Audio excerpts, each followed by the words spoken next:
அனைவருக்கும் வணக்கம். இன்னைக்கான அரசியல் அப்டேட்டில் பார்க்க போகிற ரொம்ப முக்கியமான ஒரு பயனுள்ள அரசியல் அப்டேட் என்ன அப்படின்னு பார்த்தீங்கன்னா, கிரீன்லாந்தை அமெரிக்காவிற்கு கீழே கொண்டு வருவதாக ட்ரம்ப் சமீபத்தில் அறிவித்திருந்தார். அது மட்டும் இல்லாமல் இதற்கு சாதகமாக சட்டமும் இயற்றப்பட இருக்கு அப்படிங்கிறதும் சொல்லப்பட்டிருந்தது. இதை தான் பிரான்ஸ் கடுமையாக தற்போது எதிர்த்தும் வந்துட்டுருக்காங்க. இது குறித்த பல்வேறு முக்கிய தகவல்கள் தற்போது வெளியாகியிருக்கு. இது குறித்த முழுமையான தகவலோடு இன்னும் பரபரப்பான அரசியல் அப்டேட்ஸை நீங்கள் தொடர்ந்து தெரிஞ்சுக்க வீடியோவை ஸ்கிப் பண்ணாமல் கடைசி வரைக்கும் பாருங்கள்.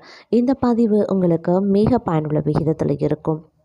வீடியோக்குள்ளே போகிறதுக்கு முன்னாடி இது வரைக்கும் நீங்கள் நம்ம சேனலை சப்ஸ்கிரைப் பண்ணல அப்படின்னா உடனே சப்ஸ்கிரைப் பண்ணிக்கோங்க. அப்படியே பக்கத்தில் இருக்கக்கூடிய நோட்டிஃபிகேஷனுக்கான பெல் பட்டனையும் ப்ரெஸ் பண்ணிக்கோங்க. சரி நேர்களே, வாங்க வீடியோக்குள்ளே போகலாம். கிரீன்லாந்தை அமெரிக்காவிற்கு கீழே கொண்டு வருவதாக ட்ரம்ப் சமீபத்தில் அறிவித்திருந்தார். அதோடு இல்லாமல் இதற்கு சாதகமாக சட்டமும் இயற்றப்பட இருந்தது. இதை தான் பிரான்ஸ் தற்போது கடுமையாக எதிர்த்தும் இருக்காங்க. அதாவது குடியரசுக் கட்சியின் பிரதிநிதி மார்ஜோரி டெய்லர் கிரீன், அதாவது மெக்சிகோ வளைகுடாவை அமெரிக்கா வளைகுடா அப்படின்னு மறுபெயரிட வேண்டும், இதற்கான அதிகாரத்தை ட்ரம்பிற்கு அளிக்க வேண்டும் அப்படின்னு மசோதா கொண்டு வந்தார்.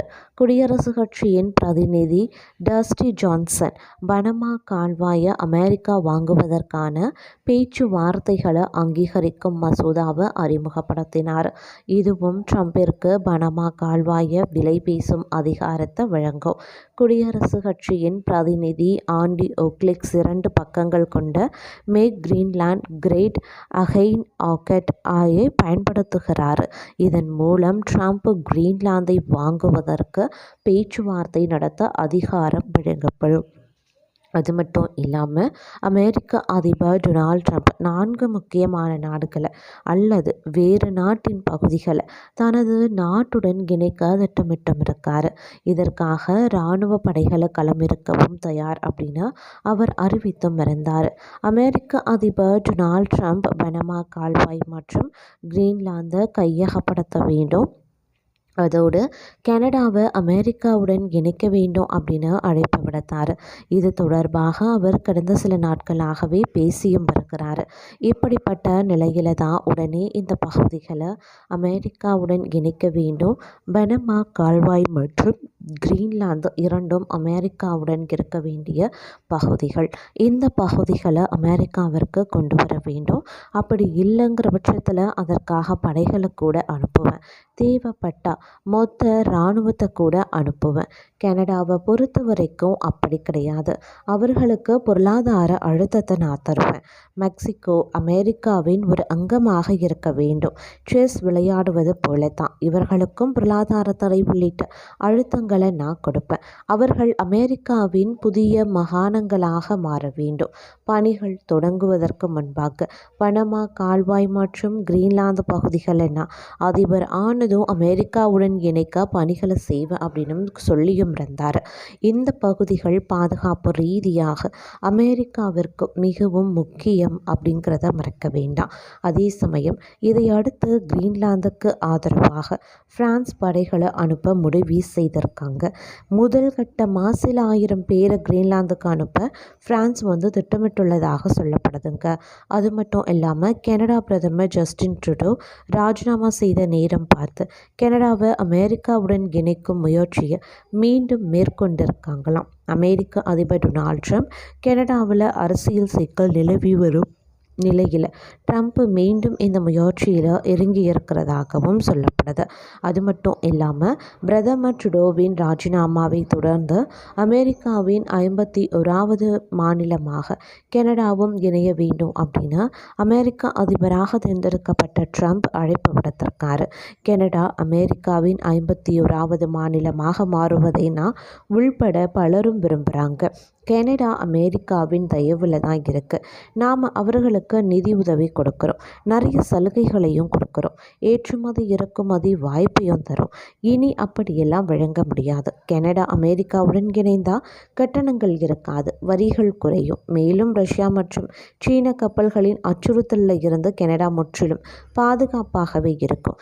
கனடாவிற்கு ஒரு ஆஃபர் தரேன், அவர்களின் டாலர் மதிப்பு அப்படியே அமெரிக்க டாலர் மதிப்பிற்கு மாற்றலாம். அதே போல் அவர்களின் ஹெல்த் கேர் சிஸ்டம் அப்படியே தொடரலாம். இதனால் கனடாவிற்கு நஷ்டம் ஏற்படுவது தடுக்கப்படும். கனடா இந்த டீலிங்கை ஏற்றுக்கொள்ள தயாராக இருக்க வேண்டும் அப்படின்னும் அமெரிக்க அதிபர் ட்ரம்ப் அழைப்பும் விடுத்திருந்தார். கனடாவில் அரசியல் சிக்கல் ஏற்பட்டும் இருக்கு. அங்கே கனடா பிரதமர் ஜஸ்டின் ட்ரூடோ பதவி விலகியும் இருக்கார். உட்கட்சி பிரச்சினை, மசோதாக்களை நிறைவேற்ற முடியாதது, சில நிதி பிரச்சனைகள் காரணமாக ஜஸ்டின் பதவி விலகியும் இருக்காரு அப்படின்னு கூட சொல்லலாம்.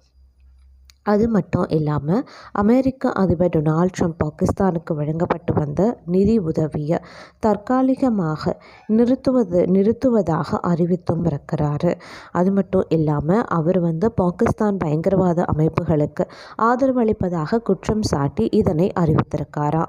அமெரிக்கா பாகிஸ்தானுக்கு வழங்கக்கூடிய உதவியை தற்காலிகமாக நிறுத்தி அதனை மறுபரிசீலனை செய்ய முடிவெடுத்திருக்கக்கூடிய நிலையில் பாகிஸ்தானில் அமெரிக்கா சர்வதேச உதவி முகாமை மூலமாக நடைபெறும் பல முக்கிய திட்டங்கள் நிறுத்த ஒரு காரணமாகவும் அமைஞ்சிருக்கு.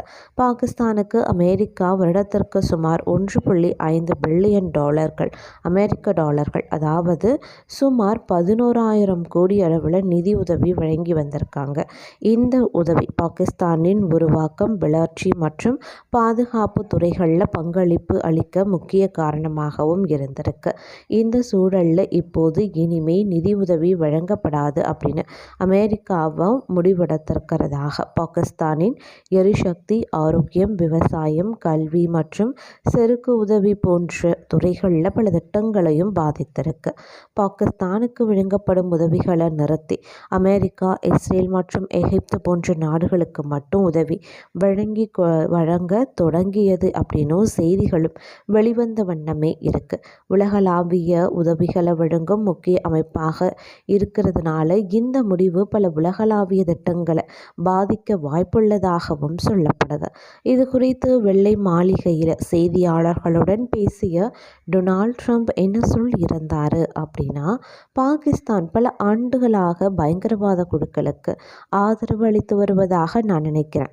பாகிஸ்தான் நிலத்தில் இருக்கக்கூடிய பயங்கரவாத அமைப்புகள் அமெரிக்க பாதுகாப்பிற்கு புறம்பான ஆபத்தாகவே இருக்கு. நாம் பாகிஸ்தானுக்கு கடந்த 15 ஆண்டுகளாக உதவி வழங்கி வந்துட்டுருக்கோம். ஆனால் அதே சமயம் அவர்கள் நம்முடைய முக்கிய உத்தரவுகளை பின்பற்றலை. அதனால் இந்த உதவியை நிறுத்தி அவர்களுடன் நமது உறவை மீண்டும் பரிசீலனை செய்ய வேண்டிய நேரம் வந்திருக்கு அப்படின்னு திட்டவட்டமாக டொனால்ட் ட்ரம்ப் தெரிவித்திருக்கிறாரு.